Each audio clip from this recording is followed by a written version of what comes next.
Welcome to how to find people on Tinder who are near to you. So in this video we are going to show you how to find people on Tinder who are near to you. But before start of this video, I want you guys to like this video and subscribe to my YouTube channel.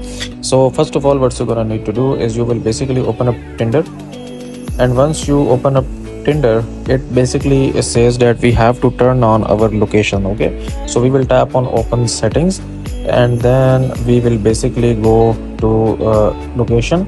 We will basically go to the settings here and then go to the location.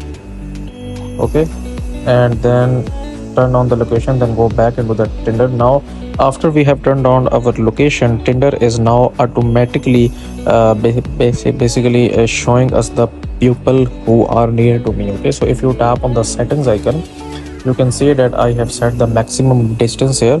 So basically Tinder is now showing me the profiles which are in this range.